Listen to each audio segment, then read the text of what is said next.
그렇죠? 재벌은 돈을 몇십 조씩 날리지 않습니까? 엊그저께 벌써 워렌 버핏이 16조 날렸다고 그러지 않습니까? 미국 은행이 파산되는 바람에. 자, 부자는 또 돈을 많이 날려요. 그런데 그렇다고 그만둡니까? 아니죠. 계속해서 반복되는 거예요. 근데 그 반복성에서 결국 이 내려올 때 우리가 배우는 건 뭐냐 하면 내가 원하는 것이 이루어진다는 믿음이에요. 그게 자신감, 자신감. 그 믿음을 만드는 방법을 제가 앞에서 말씀드렸어요. 그것은 내 안의 독백이에요. 내 안의 독백이라고 제가 여러 번 말씀을 드렸는데 그것을 구체적으로 어떻게 하는지 제가 말씀드렸습니다. 부정의와 긍정의를 쓰고 도대체 부정의가 무슨 이야기를 하는지를 써보십시오. 부정의가 도대체 무슨 이야기를 하는지. 그리고 똑똑한 변론을 하는 긍정의를 쓰십시오. 그러니까 부정의와 긍정의가 다 나기 때문에 나는 굉장히 정확하게 부정적인 면도 볼 수 있고 굉장히 정확하게 긍정적인 면도 볼 수 있어요. 그리고 처음에는 힘들 수도 있어요. 부정의가 좀 강하신 분들은. 그러면 몇 시간이라도 쓰십시오. 그게 굉장히 좋아요. 언제까지? 내 기분이 좋아질 때까지. 내 기분이 좋아질 때까지. 그 뜻은 내가 긍정의가 이겼다는 거예요. 그리고 한번 그렇게 쓰고 나면 또 부정의의 어떤 부정적인 생각이 들린다. 그러면 내가 쓴 것을 다시 쭉 보면 됩니다. 아, 이렇게 생각했잖아. 너 부정이 너 잘못 생각하고 있는 거야. 그러면 다시 감정이 변해요. 신기한 거죠. 조건과 환경이 변하지 않아도 내 감정이 변합니다. 내 감정이 변한다는 것은 소위 진동, 바이브레이션이 변했다는 거예요.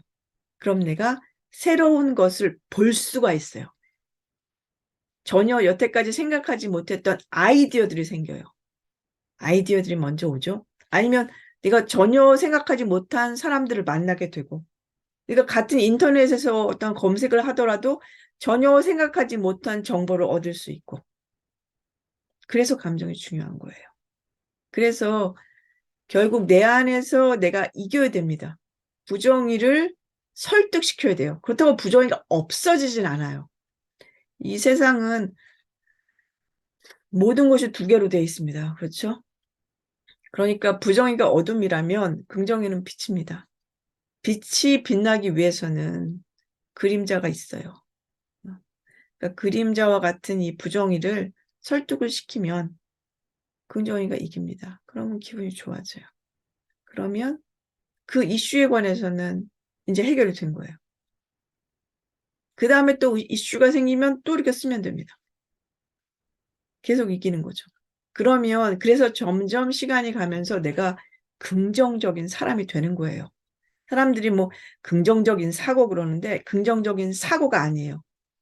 부정의를 설득시키지 못하면 긍정적으로 되지 않아요. 긍정적인 사고라는 말은 굉장히 쉽지만 그래 긍정적으로 생각해. 긍정적으로 생각이 안 돼요. 그러니까 구체적으로 쓰셔야 되고 그러니까 그 이슈에 관해서 그렇죠? 여러 가지 이슈가 있겠지만 어떤 면에서는 굉장히 긍정적일 수 있지만 어떤 면에서는 굉장히 부정적일 수 있어요. 그러니까 그 이슈에 관해서 내가 얼마나 부정적인가에 따라서 내용을 오래 쓰실 필요도 있습니다. 그래서 그렇게 연습하신다면 당연히 자신감이 생기고 부정의만 이기면 돼요. 부정의만 이기면 돼요. 그런데 사람들이 부정을 이기는 게 어렵기 때문에 포기해요. 석사, 박사 하면서 힘들어서 그만두는 거나, 뭐 사업하면서 힘드니까 그만두는 거나, 뭐 여러 가지 인간관계에서 그냥 그만두는 거나, 그만두는 게 쉬운 것 같지만 사실은 그 전에 내가 부정의한테 지는 게 아닌가를 생각해 보셔야 됩니다. 그리고 처음에는 포기하는 게 쉽지만 우리가 나이가 자꾸만 들면 포기할 수 없어요. 포기할 수 없어요. 그러니까 그때는 정말 자기 자신을 테스트해 보십시오. 내가 지금 부정의한테 지고 있는 거냐? 아니면 내가 정말 그만두고 싶은 거냐?